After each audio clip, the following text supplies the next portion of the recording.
Welcome back. Inflation data has started trickling in. Let's have a look at what inflation data looks like for the month of September. October CPI headline inflation has come in at 6.2% versus 5.49% in the month of September. That's a big increase on a month-on-month basis, and even as compared to estimate, we were working with a figure of 5.8% and it has come in at 6.21%. Inflation has clearly risen much more than what we were working with. Food inflation, meanwhile, has come in at 10.87% versus expectations of 9.6%.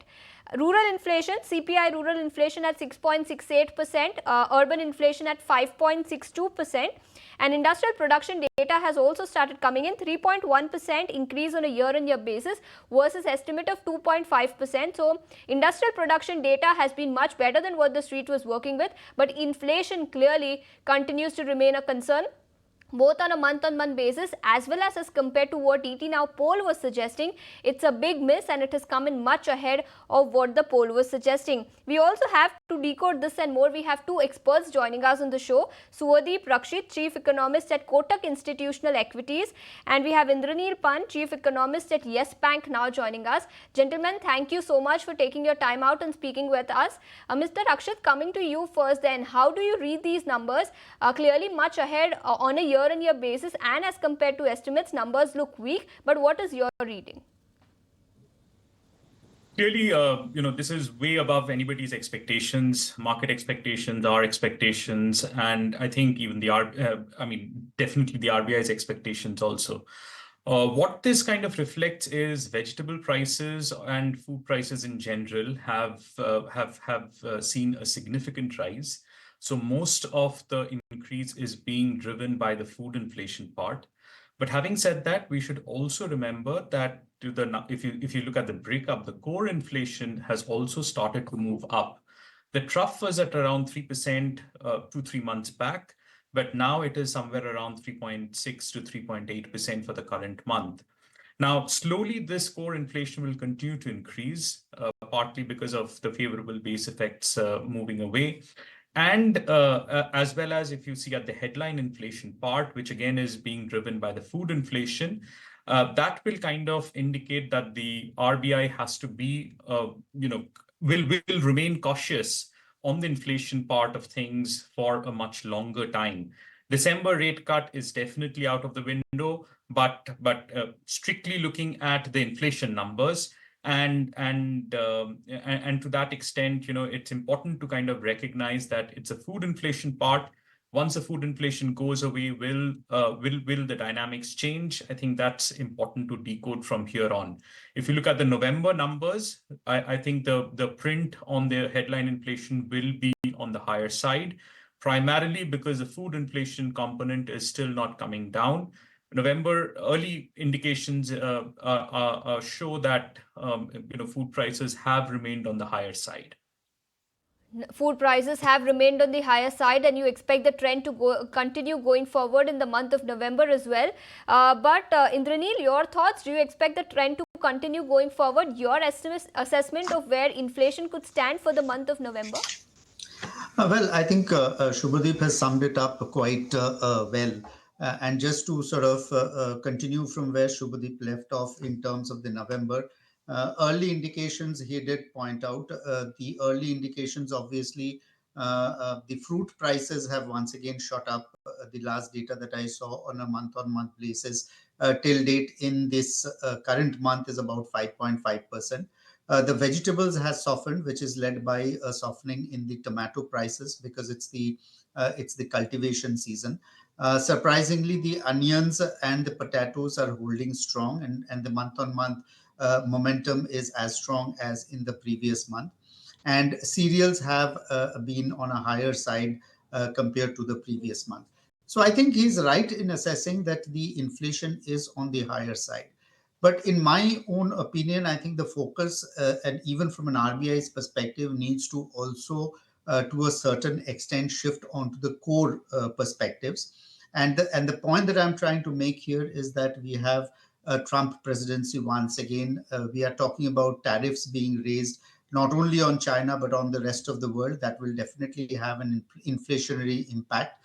The domestic currency has also moved quite significantly compared to the very comfortable zones of 83.50 odd levels to an 84.50 today. And I don't think this is all that is there to the depreciation pressure for the currency.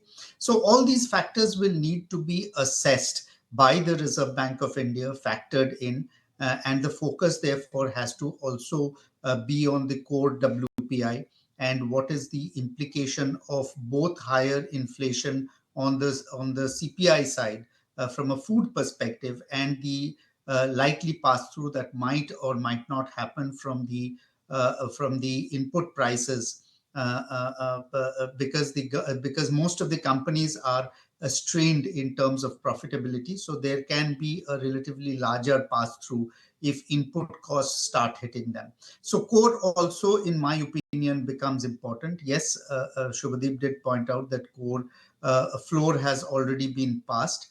We are looking at core settling at around 4.4 to 4.6% by the end of March this year.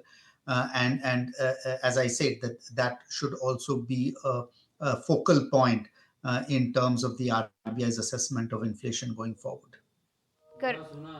Correct. So CPI inflation has come in at highest in the last 14 months, and core inflation at 3.7%, highest in the last 10 months. But Suvodeep, also wanted your thoughts on RBI's inflation target for FY25, which stands at 4.5%, and 4.8% target for the third quarter. Do you see risks to this target?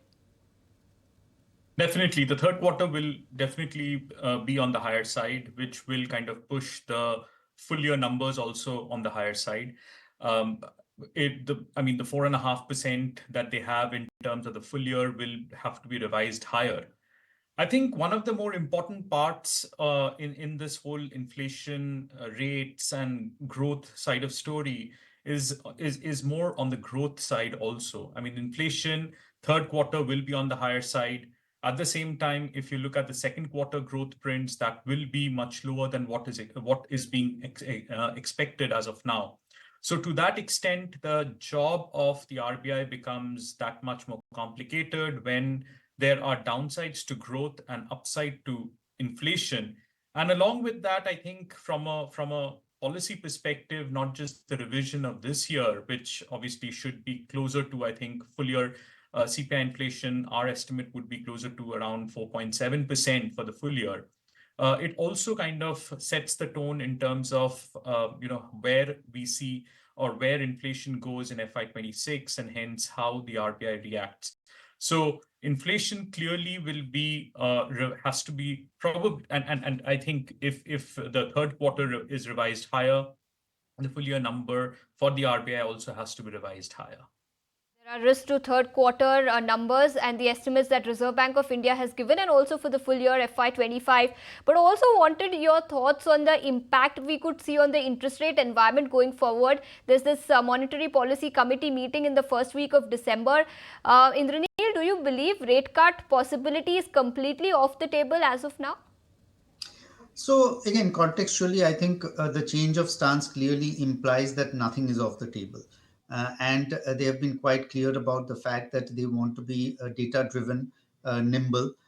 And from that perspective, I think definitely these prints is something which is on the higher side, even higher than 6%, which they would want to sort of see through. So this does not necessarily sort of imply, in my mind, a rate hike from the Reserve Bank of India. Talking about the rate cut story, I think we will need to wait beyond December. We were looking at, or very tentatively sort of opening up ourselves to a February cut. But if we have got a 6.2, and if inflation is also likely to be felt from the core side because of Trump policies, etc., which will gradually get factored into the data, I think on a more sort of cautious side, the RBI might even want to skip February. But I think from the current perspective, because we are at the inflection point so far as rates are concerned, it will be very difficult for anybody of the analysts to actually confidently call for a February. and December, however, is almost a zero probability game at this point. Cut in December is almost a zero probability and difficult to determine whether a rate cut could be seen in the month of February as well.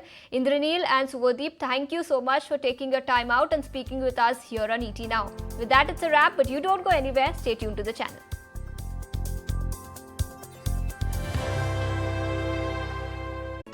If you like this video, then like, share and subscribe to ET Now.